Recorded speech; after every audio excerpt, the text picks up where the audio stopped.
Mais de 2.500 lojas fecharam as portas no DF no ano passado. O número é superior ao de 2015, quando 2.190 empreendimentos encerraram as atividades na capital. Os dados são da Confederação Nacional do Comércio e refletem a instabilidade econômica e política que afetou o país. Para falar sobre o assunto, convidamos o presidente da FEComércio, Adelmir Santana. Boa tarde, presidente. Muito obrigada pela participação com a gente. Boa tarde a você e aos nossos telespectadores. Esses números, presidente, são um indicativo de que algo vai mal, né? Esses números, eles vêm maus desde o final de 2014. Já em 2014 havia uma crise instalada na indústria e outros setores da economia nacional. Mas em 2015, isso se retrata no comércio. Já a partir do Natal de 2014, nós tivemos o ano de 2015 com todas as datas comemorativas com resultados inferiores ao ano anterior. Quando chegamos ao ano 2016, a expectativa seria de melhoras, isso se repete.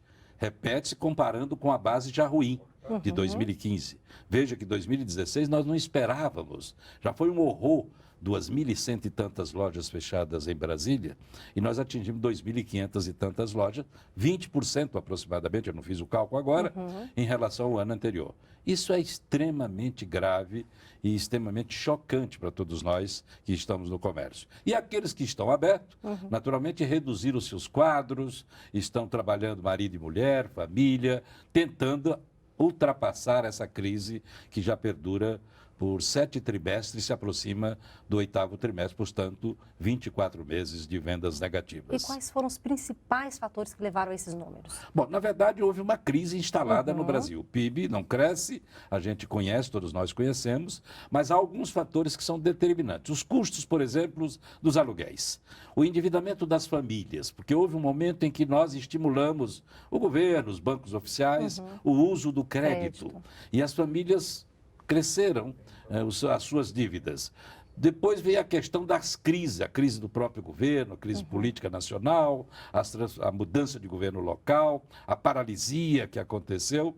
E aí houve pouco aumento de salários, praticamente não houve aumento de salário, além do corte de pagamento a fornecedores. Tudo isso influencia nas questões de Brasília, porque a massa de servidores públicos, tanto da União como do Distrito Federal, é extremamente significativa na economia local. Então, isso contribuiu sobremaneira para esses resultados. A crise não é só de Brasília, mas ela se acentuou. Porque até 2014, todos os resultados de vendas de Brasília eram sempre maiores do que a média nacional. Então, nós estávamos num período extremamente importante para o comércio do Distrito Federal, em razão disso. Temos uma massa de servidores públicos que tem a estabilidade, são protegidos pelo manto dessa decisão, da estabilidade no emprego, e essas pessoas têm uma capacidade maior do endividamento. Quando houve aquele estímulo ao uso do crédito, isso foi benéfico para as atividades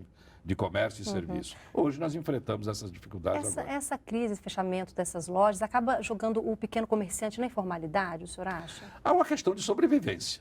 Então, hoje a gente luta muito, porque nós também temos que defender institucionalmente o comércio formal. Mas o que se percebe é que há um verdadeiro shopping, a rua aberta em todo o Distrito Federal. Em todos os rincões que você vai, tem gente tentando a sobrevivência. A sobrevivência por mais diversas atividades. Na área da gastronomia, do comércio de bugigangas, o comércio ambulante, é uma coisa natural, mas isso prejudica o Estado, porque deixa de arrecadar, prejudica os empregos formais, prejudica os investidores que investem nos seus pontos comerciais, nos centros de compra. O que a gente vê hoje é uma luta permanente para evitar isso. E, na verdade, choca com as questões sociais, a gente tem que entender que as pessoas também têm necessidade de sobrevivência. Mas é difícil a gente enfrentar ou até compatibilizar esses interesses. Certo, presidente, agradeço muito a participação mais uma vez. Obrigada. É um prazer.